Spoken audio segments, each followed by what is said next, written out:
Hi hello ನಮಸ್ಕಾರ. Cute bros YouTube ಚಾನಲ್ಗೆ ಸ್ವಾಗತ. ನಾನು ನಿಮಗೆ ಇವತ್ತು ಪಾಲಕ್ ಮತ್ತು ಬಟಾಟೆ ಸೇರಿಸಿ ಮಾಡುವಂಥ ವಡಾ ಬಗ್ಗೆ ನಿಮಗೆ ಮಾಹಿತಿಯನ್ನು ತಿಳಿಸಿಕೊಡ್ತಾ ಹೋಗ್ತಾ ಇದ್ದೀನಿ. ನೋಡ್ಕೊಂಡು ಬರೋಣ ಬನ್ನಿ ಸ್ನೇಹಿತರೆ. ನಿಮ್ಮ ಮನೆಯಲ್ಲಿ ಚಿಕ್ಕ ಮಕ್ಕಳಿದ್ದರೆ ಅವರಿಗೆ ಇದೊಂದು ತುಂಬ ಉಪಯುಕ್ತವಾದಂಥ ಆಹಾರ ಅಂತಲೇ ಹೇಳ್ಬೋದು. ಓಕೆ ಸ್ನೇಹಿತರೆ, ಪಾಲಕ್ ವಡಾನ ಹೇಗೆಲ್ಲ ಮಾಡೋದು ಅಂತ ನಿಮಗೆ ನಾನು ತಿಳಿಸಿಕೊಡ್ತಾ ಹೋಗ್ತಾ ಇದ್ದೀನಿ ಬನ್ನಿ. ಮೊದಲಿಗೆ ನಾವು ಒಂದು ಬೌಲ್ನಲ್ಲಿ ಅವಲಕ್ಕಿಯನ್ನು ನೆನೆ ಹಾಕಿದ್ದೀವಿ. ಅದನ್ನು 5 ನಿಮಿಷಗಳ ಕಾಲ ಚೆನ್ನಾಗಿ ಅದು ನೆನೆಯೋಕೆ ಬಿಡಬೇಕು ಸ್ನೇಹಿತರೆ. ತದನಂತರ ನಾವು ಬಟಾಟೆ ಮತ್ತು ಪಾಲಕ್ಕನ್ನು ಕುದಿಯೋಕೆ ಇಡಬೇಕಾಗುತ್ತದೆ. ಈಗ ಬಟಾಟೆ ಮತ್ತು ಪಾಲಕ್ ಎರಡೂ ಕುದ್ದು ರೆಡಿಯಾಗಿದ್ದಾವೆ. ಈಗ ನಾವು ಚಿರೋಟಿ ರವೆ ಅಂತಾರಲ್ಲ, ಆ ರವೆಯನ್ನು ತೆಗೆದುಕೊಂಡಿದ್ದೀವಿ. ಸಣ್ಣ ರವೆ ಮತ್ತು ಚಿರೋಟಿ ರವೆ ಎರಡೂ ಒಂದೇ ಆಗಿರೋದ್ರಿಂದಾಗಿ ನಾವು ಚಿರೋಟಿ ರವೆಯನ್ನು ತೆಗೆದುಕೊಂಡಿದ್ದೀವಿ.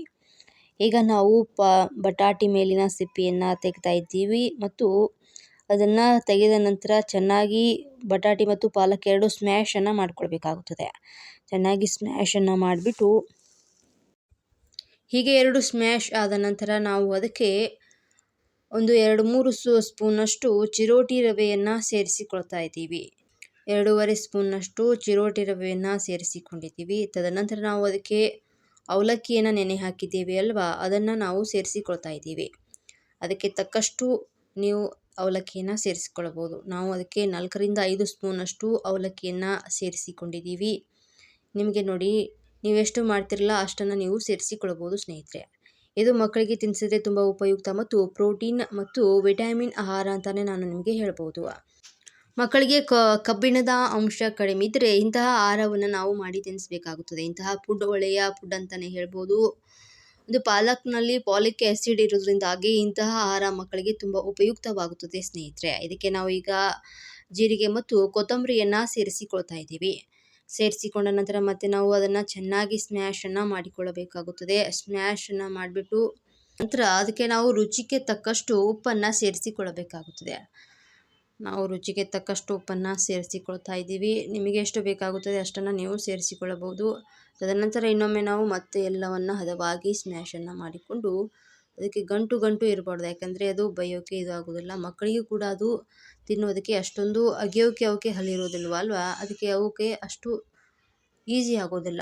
ಚೆನ್ನಾಗಿ ಹದವಾಗಿ ಕಲಿಸ್ಬಿಟ್ಟು ಈಗ ನೋಡಿ ಸ್ನೇಹಿತರೆ, ಹಿಟ್ಟು ರೆಡಿಯಾಗಿದೆ. ನಾವು ಈಗ ಪಾಲಕ್ ಮತ್ತು ಬಟಾಟಿ ಜೊತೆಗೆ ರವೆಯನ್ನು ಸೇರಿಸಿ ಮಾಡುವಂಥ ವಡೆಯನ್ನು ನಾವು ನಿಮಗೆ ಇವತ್ತು ತೋರಿಸಿಕೊಡ್ತಾ ಇದ್ದೇವೆ.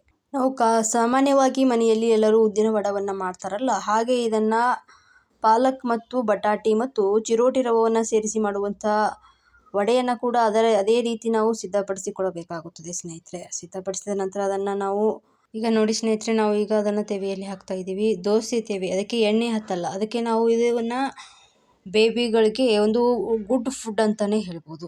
ಪಾಲಕ್ ಮತ್ತು ಬಟಾಟಿ ಸೇರಿಸಿ ಜೊತೆಗೆ ಚಿರೋಟಿ ರವೆಯನ್ನು ಸೇರಿಸಿ ಮಾಡುವಂಥ ಈ ಒಂದು ವಡೆಯನ್ನು ನಾವು ಮಕ್ಕಳಿಗೆ ಕೊಟ್ಟರೆ ತುಂಬ ಉಪಯುಕ್ತ ಆಹಾರ ಅಂತಲೇ ಹೇಳ್ಬೋದು. ಅದಕ್ಕೆ ನಾವು ಎಣ್ಣೆಯನ್ನು ಹಾಕೋದಿಲ್ಲ, ಹಾಗೆ ಅದು ಡೈರೆಕ್ಟಾಗಿ ಬೇಯುತ್ತೆ. ನೋಡಿ ಸ್ನೇಹಿತರೆ ಹೇಗೆಲ್ಲ ಬೇಯ್ತಾ ಇದೆ ಅಂತ. ವಡೆಯನ್ನು ಹಾಕಿದ ನಂತರ ಅದರ ಮೇಲೆ ಮುಚ್ಚಬೇಕಾಗುತ್ತದೆ. ಈಗ ಒಂದು ಸೈಡ್ ಬೇಯ್ದಿದೆ, ಇನ್ನೊಂದು ಸೈಡ್ ಬೇಯೋಕ್ಕೆ ನಾವು ಮತ್ತೆ ಅದನ್ನು ತಿರುವಿ ಹಾಕ್ತಾ ಇದ್ದೀವಿ ಸ್ನೇಹಿತರೆ.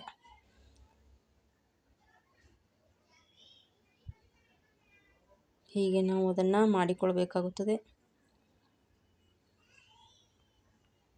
ನೋಡಿದ್ರಲ್ಲ ಸ್ನೇಹಿತರೆ, ಈಗ ವಡಾ ರೆಡಿಯಾಗಿದೆ.